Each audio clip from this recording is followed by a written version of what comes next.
Hello मित्रों, नमस्कार। आज हम देखेंगे कि विज्ञान कक्षा 9वीं का विज्ञान है ना, सॉरी कक्षा 10वीं का विज्ञान। तो विज्ञान है क्या? वास्तव में विज्ञान क्या होती है? हम विज्ञान क्यों पढ़ते हैं? विज्ञान की जरूरत क्यों होती है? बस इसी पर हम चर्चा करेंगे। उसके बाद हम चलेंगे जो भौतिक विज्ञान आपके पार्ट में है, वो सारे चैप्टर हम नेक्स्ट क्लास से क्लियर करते जाएंगे। आज हम सिर्फ चर्चा करेंगे कि विज्ञान क्या है, मतलब व्हाट इज साइंस। तो विज्ञान विधन ज्ञान से बना है। पहली बात, विज्ञान जो शब्द है वो संस्कृत से आया हुआ है। विज्ञान जो शब्द है वो संस्कृत से आया हुआ है, और संस्कृत में विज्ञान का मतलब होता है जानना। विज्ञान का मतलब जानना। तो हम विज्ञान को क्या करते हैं? जानते हैं। इंग्लिश में बोलोगे टू नो, साइंस का अंग्रेजी में साइंस बोलते हैं, साइंस को टू नो। अगर अरबी में बोला जाए तो इल्म कहलाता है, इल्म। उसका भी अर्थ होता है जानना। और साइंस जो शब्द है फ्रेंच भाषा है, यूनानी भाषा है, साइंटिया से बना है। Scientia, Cynthia. सिंटिया का अर्थ भी होता है जानना। तो सेंटिया का अर्थ भी होता है जानना। मतलब जानना, क्या जानना? किस चीजों को जानना? मतलब विज्ञान को जानना। तो विज्ञान है क्या? क्या चीजों को हम जानेंगे? तो हमारे आसपास जो प्रकृति बिखरी पड़ी है, जो भी वस्तु है, तो कोई भी वस्तु को सुव्यवस्थित तरीके से, क्रमबद्ध ढंग से तथा तर्क संगत से युक्त हम उन्हें समझते हैं, उन्हें ही हम कहेंगे विज्ञान। मतलब विधन ज्ञान। वि मतलब विशेष, स्पेशल। ज्ञान मतलब knowledge, special knowledge. Special knowledge क्या हो सकती है ना? स्पेशल नॉलेज क्या हो सकती है? तो वास्तव में स्पेशल नॉलेज वही हो सकती है जो स्पेशल हो। वास्तव में स्पेशल क्या हो सकती है? तो किसी भी वस्तु को सुव्यवस्थित तरीके से, सिस्टमेटिक ढंग से, तर्क संगत तथा व्यवस्थित रूप से जो हम उपयोग करते हैं, वही हो जाएगा विज्ञान। तो विज्ञान मतलब कोई भी वस्तु का अध्ययन जब हम करते हैं, चाहे गणित हो, चाहे भौतिक हो, चाहे रसायन हो, चाहे जीव विज्ञान हो, चाहे अर्थशास्त्र हो, चाहे भूगोल हो, चाहे पॉलिटिकल साइंस हो, है ना, राजनीतिक विज्ञान हो, अर्थशास्त्र हो, समाज विज्ञान हो, तो जो भी सब विषय का अध्ययन करते हैं एक सिस्टमेटिक तरीके से चलती है कोई भी अध्ययन, है ना, उन्हें ही हम विज्ञान कहेंगे। विज्ञान में सुव्यवस्थित शब्द है। तो सुव्यवस्थित मतलब कोई भी वस्तु अस्त व्यस्त नहीं होनी चाहिए, एक निश्चित क्रम में होनी चाहिए, एक निश्चित वे में होनी चाहिए, एक निश्चित फ्लो में होनी चाहिए, तभी तो हम उन्हें सुव्यवस्थित रख पाएंगे। फॉर एग्जाम्पल, आप अपनी घर में ही देख लीजिए, आपके घर में बहुत सारे सामान इधर उधर पड़ी रहती है। कभी जूता इधर पड़ी रहे, तो कभी कोई किताब दूसरे जगह, कभी जूते मोजे इधर उधर सब बिखरी पड़ी है, और आप वहां बैठे हो, क्या आपको अच्छा लगेगा? नहीं लगेंगे, स्वाभाविक रूप से। तो जब उन सभी चीजों को हम व्यवस्थित कर लेते हैं, और व्यवस्थित करने के बाद उन्हीं चीजों को हम एक जगह इकट्ठा कर लेते हैं, व्यवस्थित कर लेते हैं, उसके बाद अगर कोई भी आपसे पूछे साइंस की किताब कहाँ रखी है, तो आप एक सेकंड भी नहीं सोचते कि कहाँ रखी है, तुरंत जाते हैं, निकाल के ले आते हैं। क्यों? क्योंकि वो वस्तु व्यवस्थित है। आप भी अगर व्यवस्थित रहेंगे, सुबह जल्दी उठते हो, फिर अपनी जो भी गतिविधियां करते हो, और शाम तक, मतलब इस तरह से आपको पूरी दिनचर्या आप आसानी से बता सकते हो कि कौन कार्य कब कैसे और क्यों हुआ, है ना। तो हम निश्चित रूप से कोई भी वस्तु जो सुव्यवस्थित है और क्रमबद्ध, क्रमबद्ध की जरूरत पड़ती है। क्यों? क्योंकि कोई भी वस्तु को हम एक क्रम में जब रखते हैं तो निश्चित रूप से उनकी आवश्यकता पड़ती है। और तर्क संगत, क्योंकि वो वस्तु तर्क से पूर्ण होना चाहिए। जैसे गणित है, तो गणित में 2 + 2 4 होता है, 2 और 2 कभी भी 5 नहीं होता। हालांकि आपने सुने होंगे 2 + 2 5 होती है, हाँ ये सही है, होती है, लेकिन वो गणित कहीं ना कहीं मिस्टेक है ना। 2 और 2 4 ही होती है। अब 2 और 2 4 होती है, चाहे कहीं भी जाओ वो वही रहेंगे, उनमें कोई परिवर्तन नहीं आएगा। आप चाहे अमेरिका में चले जाओ, चाहे मैथ्स के बहुत बड़े साइंटिस्ट से बात करो, चाहे फिजिक्स के साइंटिस्ट से बात करो, चाहे आप एक सामान्य छोटे से बच्चे से भी बात करो जो नर्सरी KG1 KG2 में है या तो क्लास 1 में है, जिसको जोड़ना आता है 2 और 2 4 ही बताएंगे। मतलब सब में एकरूपता है, क्यों? वो तो वही होता है, इसलिए 2 और 2 4 ही होंगे, चाहे वो कहीं भी हो। मतलब साइंस में स्थायित्व है, लेकिन ऐसा नहीं कहा जा सकता कि साइंस पूरी तरह स्थायी है। साइंस परिवर्तनशील भी है। अब परिवर्तनशील किस आधार पे है कि हम जब देखते हैं कि कोई वस्तु, मतलब सेब ऊपर से नीचे गिरा, ठीक है गिरा, उससे पहले लाखों वर्ष पूर्व भी गिरा होगा, लेकिन फिर भी न्यूटन ने कि क्यों गिरा उस पर प्रश्न उठाया, क्यों, कैसे, कहाँ, किस प्रकार, इस तरह से जो प्रश्न करते हैं वही साइंस को जन्म देती है। मतलब कहा जाए जिज्ञासा। मनुष्य में जो जिज्ञासा की जो भावनाएं होती है, वो जिज्ञासा ही पूरी तरह से कहा जाए कि साइंस को जन्म देती है। जितनी ज्यादा जो व्यक्ति जिज्ञासु प्रवृत्ति के होंगे, उतनी ही ज्यादा वो साइंस को समझ पाएंगे। और विज्ञान तो बहुत ही सरल है, एक विशेष ज्ञान है, सिस्टमेटिक ज्ञान है, जिनको कोई भी प्राप्त किया जा सकता है। तो विज्ञान, इसीलिए आप देखे होंगे प्रत्येक विषय के पीछे विज्ञान लिखा रहता है, चाहे राजनीति विज्ञान है ना, समाज विज्ञान, मतलब कोई भी विषय ले लो, सबके पीछे विज्ञान लिखा रहता है ना। भौतिक विज्ञान, रसायन विज्ञान, जीव विज्ञान, है ना। तो विज्ञान का मतलब उसमें व्यवस्थित अध्ययन किया गया है। तो हम देखते हैं कि जो साइंस है,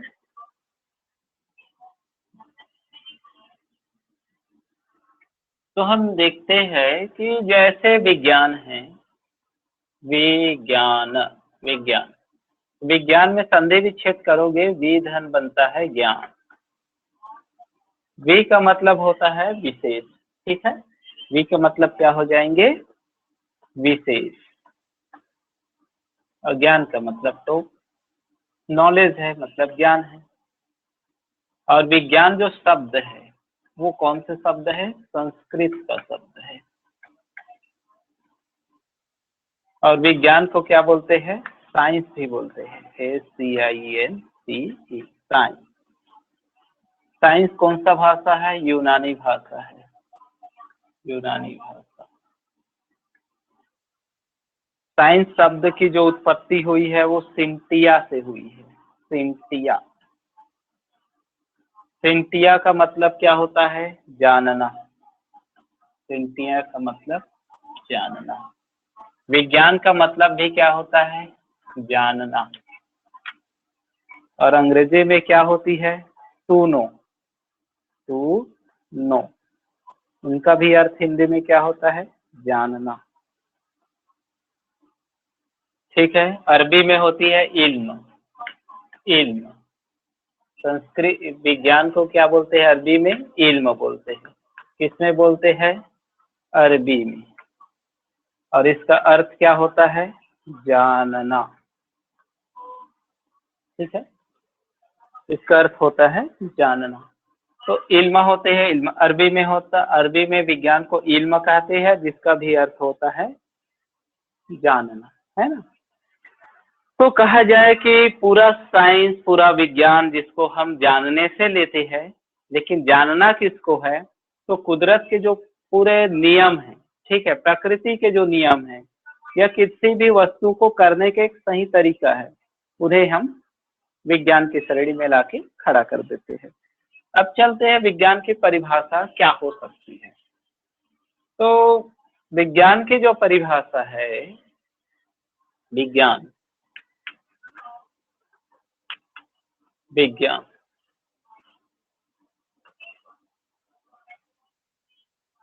विज्ञान में 3 शब्द महत्वपूर्ण होती है।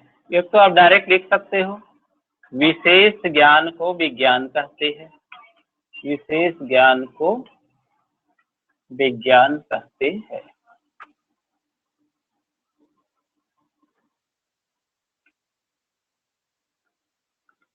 तो विशेष ज्ञान को हम विज्ञान कहेंगे। और दूसरा है विज्ञान में, विज्ञान वह विषय है, विज्ञान वह विषय है या विज्ञान वह है जिनमें, विज्ञान वह है जिनमें जिनमें सुव्यवस्थित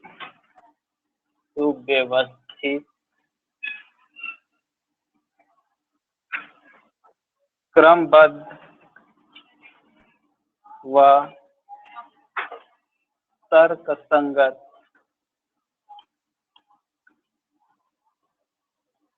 अध्ययन किया जाता है, अध्ययन किया जाता है।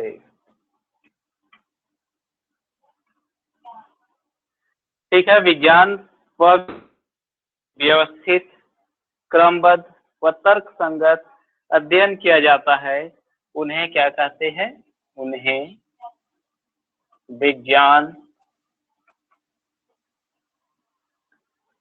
कहते हैं। ठीक है, तो वो विज्ञान जो उसमें सुव्यवस्थित हो, क्रमबद्ध हो, तर्क संगत हो, हम उन्हें क्या कहेंगे? विज्ञान के नाम से जानते हैं। अब ये विज्ञान में हम देखते हैं कि वास्तव में जो विज्ञान होती है, क्या विज्ञान हमारे जीवन है? विज्ञान हमारे जीवन है? यस, विज्ञान हमारे जीवन है, क्योंकि विज्ञान के बिना हम कुछ भी नहीं कर पाते। मैं आपसे बात कर रहा हूँ या जो भी क्लासेस पढ़ा रहा हूँ वो भी विज्ञान की ही देन है, क्योंकि ये मोबाइल विज्ञान की देन है। जिस ऐप से पढ़ा रहा हूँ वो ऐप भी विज्ञान की ही देन है। ईयरफोन विज्ञान की ही देन है। जो बोर्ड पढ़ा रहे वो भी बोर्ड विज्ञान की ही देन है। चाक विज्ञान की देन है। डस्टर विज्ञान की देन है। मतलब कहा जाए कि सब कुछ विज्ञान की देन है। चश्मा भी विज्ञान की देन है। मतलब कहा जाए कि सृष्टि में जो कुछ भी है या जो कुछ भी हो रही है तो सब कुछ विज्ञान के कारण ही हो रही है। विज्ञान के कारण ही हो रही, मतलब विज्ञान को समझना तो पूरी तरह से विज्ञान ही ऐसा है जिसके कारण से ये सब चीज हो रही है ना। तो निश्चित रूप से जीवन का आधार विज्ञान हो सकता है और विज्ञान है। तो विज्ञान में हम 10वीं कक्षा में हम 3 पार्ट में अध्ययन करेंगे। केमिस्ट्री, जिसे रसायन विज्ञान कहते हैं, जीव विज्ञान और भौतिक विज्ञान, ये तीनों को मिलाकर, और कृषि विज्ञान है, कुछ पर्यावरण विज्ञान भी इसमें सम्मिलित है। इस तरह से करके पूरा बुक बना है आपका कक्षा 10वीं का विज्ञान। तो हम सबसे पहले पढ़ेंगे जिन्हें सबसे ज्यादा कठिन समझा जाता है, उनमें भौतिक विज्ञान जो होती है, जैसे ऊष्मा एवं ताप, प्रकाश, विद्युत, चुंबक, चुंबक के गुण, ऊर्जा संसाधन और प्रदूषण। ये सभी जो पार्ट होती है जो जटिल किस्म की होती है, ये प्रकाश है, प्रकाश का अपवर्तन है, परावर्तन है, विवर्तन है ना। तो इन सभी चीजों का अध्ययन हम करेंगे और बहुत ही सरलता से करेंगे। तो फर्स्ट क्लास था, हम नेक्स्ट क्लास से आप लोगों के लिए टाइम टेबल डाल दिया जाएगा, है ना। हफ्ते में 2 दिन क्लास होंगी आपका साइंस का, तो उनका टाइम टेबल डाल दिया जाएगा। और हम पढ़ेंगे अब जो गोलीय पृष्ठ के लिए प्रकाश का अपवर्तन, ये जो पार्ट है प्रकाश, तो हम वहां से शुरू करेंगे प्रकाश क्या है, प्रकाश का परावर्तन क्या है, कोई चीज कोई भी वस्तु हमें दिखाई क्यों देती है, किस तरह से दिखती है ना। तो इन सारे चीजों का हम बहुत ही सरलता सहजता के साथ पढ़ेंगे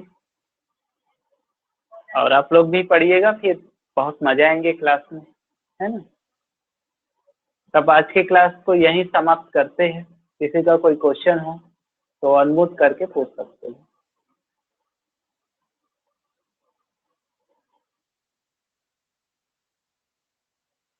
किसी का है कोई question?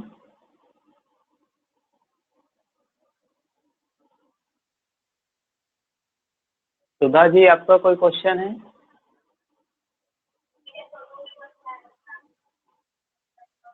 Dipesh? No sir. Sudha? Deepesh आपका?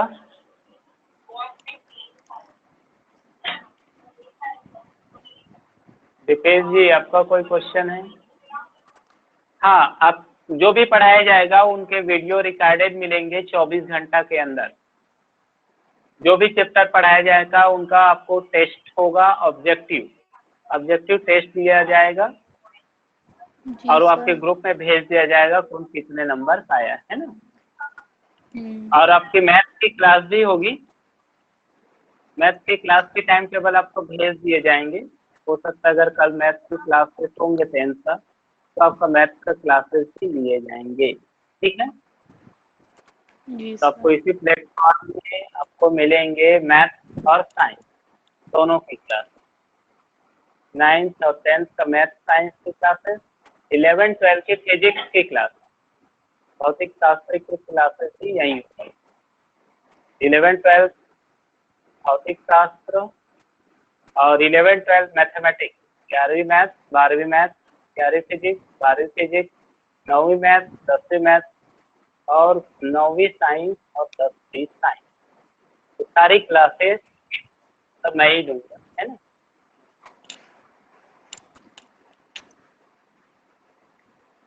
ठीक है, बताइए। 4:30 बज गया, मेरी ऑफलाइन क्लासेस स्टार्ट होने वाली है, ठीक है। बच्चे आ जाएंगे, तब तक के लिए फिर मिलते हैं नेक्स्ट क्लास में, ठीक है। किसी का कोई क्वेश्चन होंगे तो पूछ सकते हो और न समझ नहीं आए तो पूछ सकते हो, मैसेज कर सकते हो, कॉल कर सकते हो, पूरी तरह से फ्री हो। नंबर तो दिए ही, नंबर तो है ही आप लोगों के पास, है ना। जी सर। ठीक है, और किसी का कोई क्वेश्चन? सबका अटेंडेंस पता चल जाता है कौन, मतलब अटेंडेंस के कोई 50%, 46%, 30% कितना परसेंट क्लास में प्रेजेंट रहा तो मुझे जानकारी हो जाती है, ठीक है। जी सर। चलिए ठीक है, आज के लिए धन्यवाद, फिर मिलते हैं नेक्स्ट क्लासेस में, ठीक है। Okay, thank you.